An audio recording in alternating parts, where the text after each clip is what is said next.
Market का जो mega action है वो कौन से शेयरों में हो रहा है, कौन से शेयर बहुत तेजी से चढ़ रहे हैं, कौन से गिर रहे हैं और बड़ा ट्रेंड क्या है। 3 तस्वीरें पहले आपके सामने लेकर आते हैं। आज हम देख रहे हैं कि यूनो मिंडा एक मर्जर को मंजूरी मिली है और एनसीएलटी से, उसके चलते शेयर में हम तेजी देख रहे हैं। यूनो मिंडा का शेयर जो है कोसेई मिंडा के साथ मर्जर को मंजूरी मिली है और शेयर में जो तेजी है वो हम देख रहे हैं कि आज हो रही है। जो तेजी की बात करें तो करीब करीब इस वक्त जो तेजी है वो 3% के आसपास की है। दिन के ऊपरी स्तरों से थोड़ा सा ये नीचे आकर शेयर अभी कारोबार कर रहा है। 1075 रुपए के आसपास का भाव है।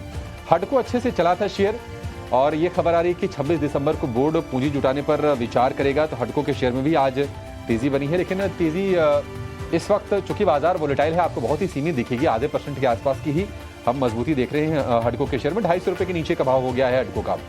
एसआरएफ चूंकि आज तमाम केमिकल वाले जो शेयर हैं वहां पर न्यूज बेस्ड भी बाइंग है, ब्रोकरेज हाउसेस की बुलिश रिपोर्ट भी है और कहीं ना कहीं इस पूरे थीम को चाइना +1 के तहत जोड़ के देखा जा रहा है। तो ये बेनिफिशियरी हैं केमिकल स्टॉक्स। आपको ज़्यादातर स्टॉक्स आज मजबूत दिखेंगे। नुआमा की खरीदारी किराए आपको एसआरएफ में मिलेगी और ये शेयर ऊपर तो हैं, लेकिन उसके अलावा पीसीबीएल आप देखिए, बासफ देखिए, ये तमाम शेयर आज मजबूती के साथ कारोबार करते हुए दिखेंगे। एसआरएफ चूंकि निफ्टी ये वायदा के शेयरों का हिस्सा है, इसके चलते 2% के आसपास की तेजी में एसआरएफ के शेयर में इस वक्त देख रहे हैं। ये समझ लेते हैं, हमारे सहयोगी रविंदर जुड़ गए हैं। रविंदर बताइए, खबरें कौन सी आई हैं, क्या एक्शन हो रहा है और गेनर्स और लूजर्स कौन से हैं आज के? जी अभिषेक, तो सबसे पहले हम बात करते हैं निफ्टी मिड कैप इंडेक्स की, जहाँ पर निफ्टी मिड कैप इंडेक्स में जो हमें 1% से आसपास की गिरावट देखने को मिल रही है और ये जो कंटिन्यूस चौथा सेशन है मिड कैप इंडेक्स में हमें गिरावट देखने को मिल रही है और इंडेक्स के जो 50% से ज़्यादा स्टॉक्स जो है अपने लाल निशान पर ट्रेड कर रहे हैं। अब बात करते हैं खबर वाली शेयर्स की, तो खबर वाले शेयर्स में जो हमारा पहला शेयर है वो एमटार टेक्नोलॉजीज है, जहाँ पर कंपनी को जो है 226 करोड़ का ऑर्डर मिला है क्लीन एनर्जी और एरोस्पेस सेगमेंट में। क्लीन एनर्जी सेगमेंट में कंपनी को जो है 191 करोड़ का ऑर्डर मिला है और एरोस्पेस सेगमेंट में 35 करोड़ का ऑर्डर मिला है और शेयर्स में हमें जो है 8% से ज़्यादा की तेज़ी देखने को मिल रही है। अगला जो स्टॉक है इन्फो एज इंडिया, जहाँ पर कंपनी की जो होली ऑन सब्सिडरी है रेड स्टार्ट, वो जो है 3 करोड़ का इन्वेस्टमेंट करने वाली है स्प्लूट प्राइवेट लिमिटेड में और अपना स्टेक जो है 21.96 से बढ़ाकर 26.40 पर रखने हो जाएगा। हालांकि शेयर्स में हमें जो कुछ खास तेज़ी देखने को नहीं मिल रही है। अगला जो स्टॉक है एनबीसीसी, जहां पर कंपनी को जो है 200 करोड़ का ऑर्डर मिला है ऑयल इंडिया लिमिटेड के साथ और स्टॉक्स में जो है डेज लो से कहीं ना कहीं 1% की रिकवरी देखने को मिल रही है। अब बात करें मिड कैप इंडेक्स के गेनर और लूजर्स की, तो मिड कैप इंडेक्स गेनर में जो पहला नाम आ रहा है पेट्रोनेट एलएनजी एनएमडीसी, इन दोनों ही स्टॉक्स में जो हमें 2% से आसपास की तेज़ी देखने को मिल रही है। इसी के साथ साथ bank of Maharashtra, max health care, Bharat forge, in stocks में हमें जो है तेज़ी देखने को मिल रही है। अगर बात करें मिड कैप लूजर्स की, तो मिड कैप लूजर्स में जो पहला नाम आ रहा है मैजगॉन डॉक शिप बिल्डर, जिसमें 3% से ज़्यादा की गिरावट देखने को मिल रही है। इसी के साथ साथ टाटा एलेक्सी, एम्फेसिस, टोरेंट पावर और पर्सिस्टेंट सिस्टम, इन स्टॉक्स में हमें जो गिरावट देखने को मिल रही है। ठीक है, ये गिरने वाले शेयर जिसमें कि मजगांव डॉक जैसा बढ़िया शेयर भी है। टाटा एलेक्सी में भी आज हम तेज सेल ऑफ दिख रहे हैं। एम्फेसिस, टोरेंट पावर, कुछ और शेयर हैं जहां पर हम 3 से 3.5% के आसपास की कमजोरी देख रहे हैं। लेकिन इस बीच बाजार में हुआ क्या, अचानक से हम देख रहे हैं कि जो सेल का जो ट्रिगर है ना और तेजी से दबा है और निफ्टी आ गया है 250 अंक नीचे, 23,800 के नीचे जाकर अब ये कारोबार कर रहा है। 150 अंकों से ज्यादा की गिरावट हम निफ्टी में देख रहे हैं और निफ्टी बैंक की बात करें तो जो गिरावट है वो 400 अंकों की हो गई है। थोड़ी देर पहले अभी 300-325 अंकों के आसपास की ये गिरावट थी।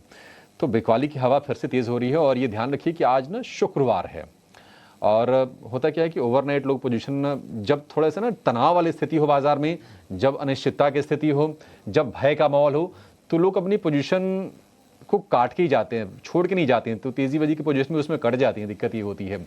186 अंक नीचे है निफ्टी इस वक्त और इन 5 दिनों में अगर आप देखेंगे निफ्टी को तो करीब करीब 24,750-800 के लेवल से ये गिरना शुरू हुआ और एक तरफा गिरावट में करीब 1000 अंक नीचे निफ्टी आके कारोबार कर रहा है। श्रीकांत जी, एक और चेक आपसे लेते हैं। ये गिरावट तो थोड़ी ज्यादा ही हो गई, 185 अंक नीचे निफ्टी अब है। अभी 5 मिनट पहले हम बातचीत कर रहे थे 100 अंकों की गिरावट थी। बिल्कुल, तो देखिए मैंने जैसे कहा आपको अभी कि जो 10 साल का बॉन्ड डील है यूएस का और जो डॉलर इंडेक्स है, ये दो चीजें अपने यानी कि इमर्जिंग मार्केट्स के कंप्लीटली अगेंस्ट में है, क्योंकि ये जितने बढ़ेंगे उतना इमर्जिंग मार्केट से आउटफ्लो और बढ़ेगा। साथ ही साथ अगर आप हमारे ओवरऑल डोमेस्टिक फैक्टर्स की अगर बात करें तो यहाँ पे अभी अनसर्टेनिटी बनी है इन टर्म्स ऑफ कि अर्निंग्स कैसे आएंगे, और साथ ही साथ इसके अलावा अगर जो आने वाले दिनों में और ट्रम्प एडमिनिस्ट्रेशन की तरफ से जो टैरिफ या और चीजें आएगी, तो ये जो एक अनसर्टेनिटी बनी है, इसी वजह से हमें लगता है कि जो एफआईएस की सीलिंग है वो रुकने का नाम नहीं ले रही है। ऐसा नहीं है कि हमारे डोमेस्टिक मैक्रोज में कोई प्रॉब्लम है, लेकिन जो अनसर्टेनिटी बनी है जिसकी वजह से डॉलर इंडेक्स जो बार बार स्ट्रांग होते जा रहा है, जिसकी वजह से एफआईएस को काफी बड़ा लॉस हो रहा है उसके इन्वेस्टमेंट्स के ऊपर। तो जो उन्होंने उनके डॉलर्स लाए थे और जो इंडियन रुपी में उसको कन्वर्ट किया था, उसके बेसिस पे उनको बड़ा लॉस हो रहा है और इसी वजह से उनका जो आउटफ्लो है वो बढ़ा हुआ है।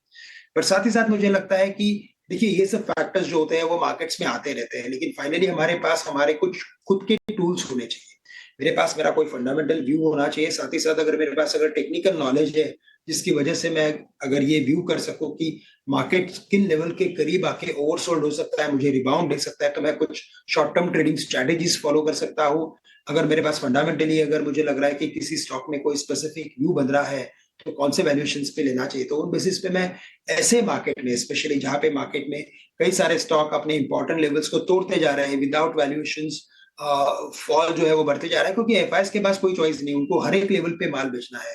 तो एचडीएफसी बैंक कितना भी अच्छा होने दे या रिलायंस जी कितना भी अच्छा होने दो आने वाले साल के लिए, बिल्कुल। लेकिन अगर उनको बेचना है तो उनको बेचना ही है, तो ईटीएफ वो बेचते जाएंगे और स्टॉक्स गिरते जाएंगे। तो ऐसे पर्टिकुलर मौके में हमें लगता है कि जी इन्वेस्टमेंट्स करके ठीक। चलना चाहिए। तो करंट लेवल से मैं कहूंगा कि यस फॉल बढ़ा हुआ है, लेकिन इन्हीं लेवल्स के करीब आप कुछ कॉन्ट्रा व्यू भी लेके लॉन्ग पोजीशंस बना सकते हैं।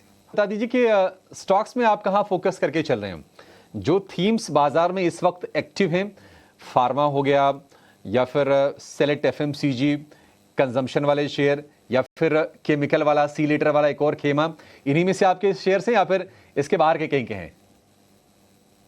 ये तो देखिए बिल्कुल हमें लगता है कि जहां पे मोमेंटम है, जहां पे कुछ एक्टिविटी या वॉल्यूम्स बन रहे हैं, वहां पे हमें फोकस करना चाहिए। और मुझे लगता है कि फार्मा एट प्रेजेंट काफी स्वीट स्पॉट में है, क्योंकि देखिए सबसे पहले तो करेंसी वीक हो रही है जिसका बेनिफिट भी फार्मा को जाता है, प्लस मार्केट में बहुत सारी अनसर्टनिटीज है।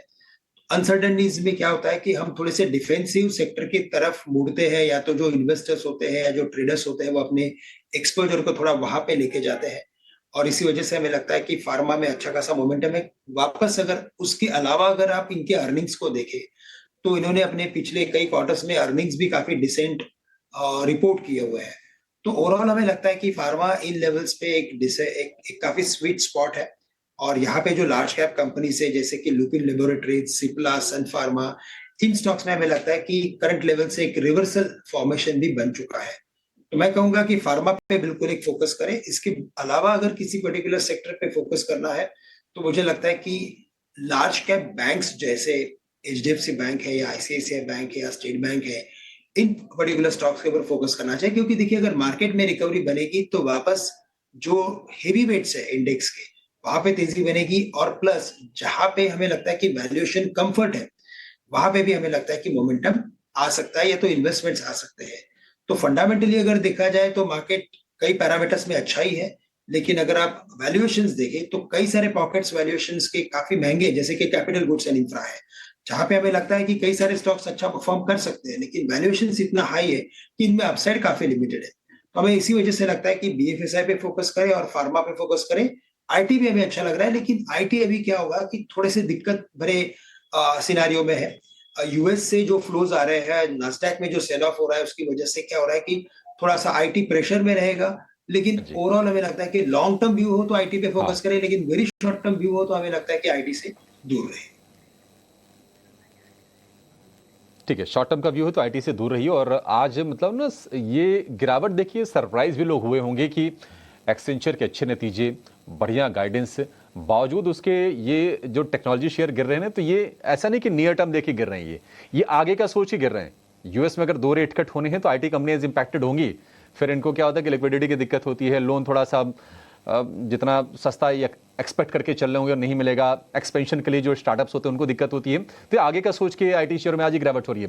लेकिन श्रीकांत जी फटाफट ना अपने जरा टारगेट और स्टॉप लॉस बता दीजिए अपने शेयरों के। देखिए, तो अगर करंट लेवल से अगर मुझे कोई 2 या 3 स्टॉक्स अगर चुनने हैं, तो मैं कहूँगा कि सबसे पहले हमें लेना चाहिए लुपिन लैबोरेटरीज को, जो करंटली ट्रेड कर रहा है 2170, 2175 के करीब। यहाँ पे अगर आप इसके टेक्निकल पैटर्न को देखें तो अपने स्विंग हाई को इसने क्रॉस कर लिया है, साथ ही साथ कई सारे एवरेजेस को क्रॉस किया है। 2170 में अगर मैं इसे लॉन्ग करता हूँ तो मुझे लगता है कि ये स्टॉक वापस से एक बार 2250 से लेकर 2300 तक के लेवल्स दिखा सकता है। तो अगर मैं करंट लेवल से लॉन्ग करूंगा तो मेरे स्टॉप लॉस रहेंगे 2120 के, यानी 50 पॉइंट का मुझे स्टॉप लॉस रखना जरूरी है। साथ ही साथ अगर मैं इसके अलावा अगर किसी पर्टिकुलर बैंक स्टॉक्स को अगर चुनना चाहूंगा तो मुझे लगता है एचडीएफसी बैंक करंट लेवल से खरीदा जा सकता है, जो 1790 के करीब ट्रेड कर रहा है। 1740 का हमें स्टॉप लॉस रखना है और हमें लगता है कि रिकवरी में वापस से स्टॉक 1870 से लेकर 1900 तक के लेवल्स एचडीएफसी बैंक दिखा सकता है। इसके अलावा अगर किसी पर्टिकुलर पॉकेट में कोई ट्रेडिंग मोमेंटम बना हुआ है तो वह है ऑयल एंड गैस। वहां पे हमें लगता है कि गेल गैस अथॉरिटी को एक with a short term view long कर लेना चाहिए। 196 197 के करीब ट्रेड कर रहा है। हमें लगता है कि ये स्टॉक 205 210 के लेवल्स दिखा सकता है और 194 के स्टॉप लॉस के साथ हम गैस अथॉरिटी को भी लॉन्ग करके चल सकते हैं।